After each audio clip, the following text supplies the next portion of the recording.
I'd now like to welcome Linda Black, one of the co-editors of Long Poem magazine. Thanks, David. It's great to be here.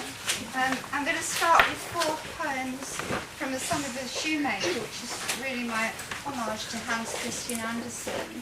It's about his early life, and it comes from a fictionalised biography that was written by Constance Bure-Burnett in 1943, and it starts with his birth. Nor the most prosperous.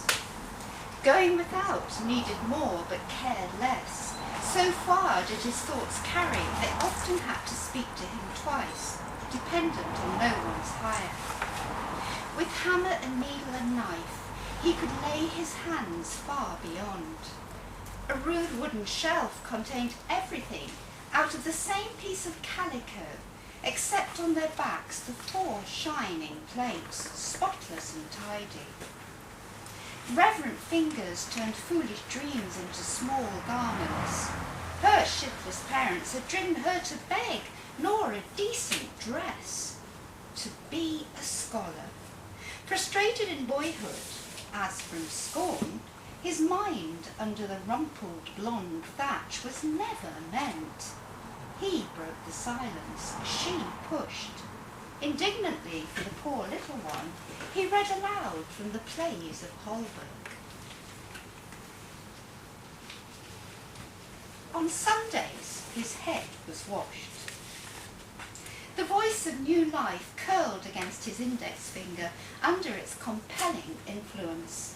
Ugly little face, tiny waving fist, cradled in the crook of a small trundle bed. Thou art going to be tall. Odd pieces of silk pinned across his breast to simulate a waistcoat, as only a mother could. His father and mother thought very different. She often took him to the asylum to play. While she raked and swept, he outgrew. Then in she would don her one good basket, enchanted and green-flecked, and turn the key on her mountain, which never seemed to diminish.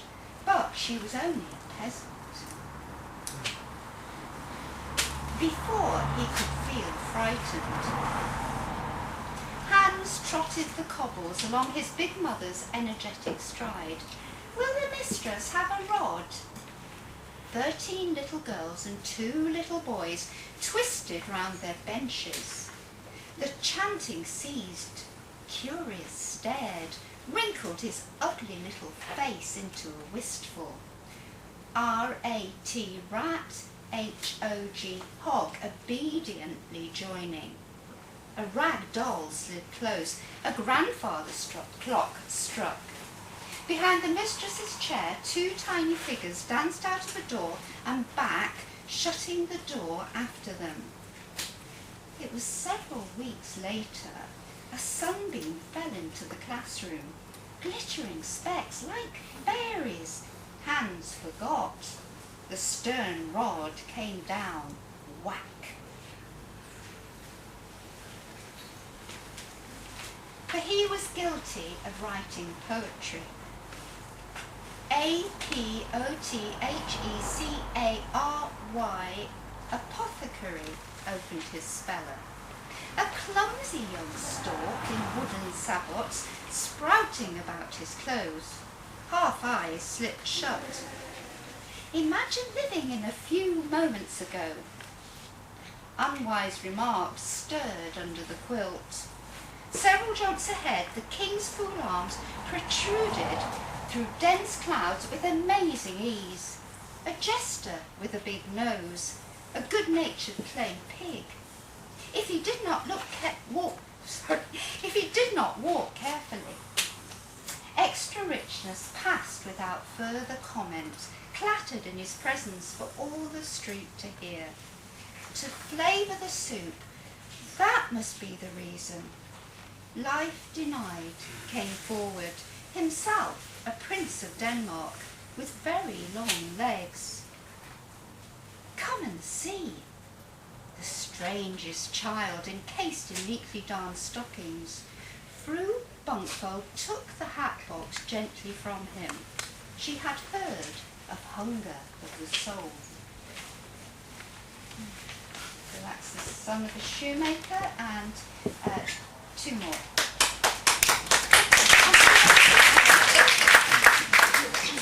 Time is of the effervescence, and then it's popped.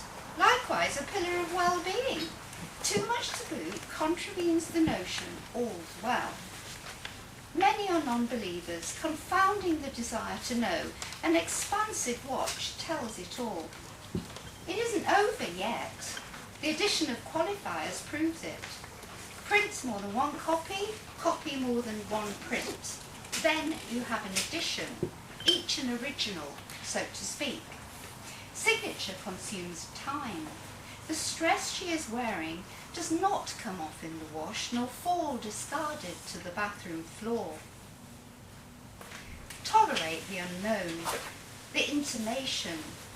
In turn are the hours. Parameters reach outward.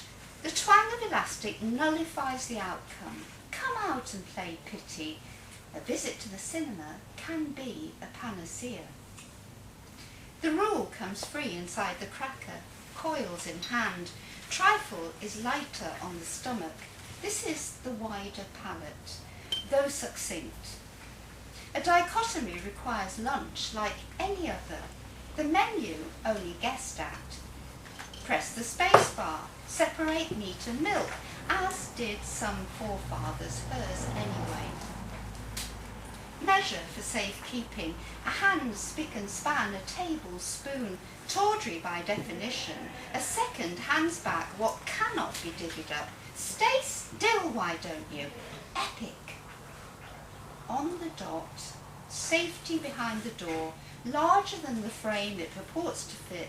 Come winter, down it goes, contradicted and back to size. A swell beginning for a venture. Summative. Something shakes the infirm, an ailment within. Let's leave it there. What has been said, in its base form, aggregate reminds of tar on the wayside, an instant childish drop back. Flint in the mudflats and in the sand, Skegness, a hole filled with sea. Taken as a whole, tea with sugar reminds of dishwater, which was how it tasted, she said, due to the esteem in which that particular brewer was held. Sources unite in what may be believed. In law, the impossibility of the lay mind may be seen as a jest. Funny this business, couched in wig and gown, with all due respect to the unexpected outcome. Everyone likes to laugh in admiration of mirth in place of community. When I was a kid, people used to cover me in cream and put cherries on my head. It was tough in the ghetto. Acknowledgements due. Back inside the component parts, something concretes. A wobbly experience, this growing up thing. In-laws notice, first commenting on the sofa. Cups and saucers wavering through the hatch. Choose your construct, usually coconut pyramids on the backdrop of doily. Arguments count.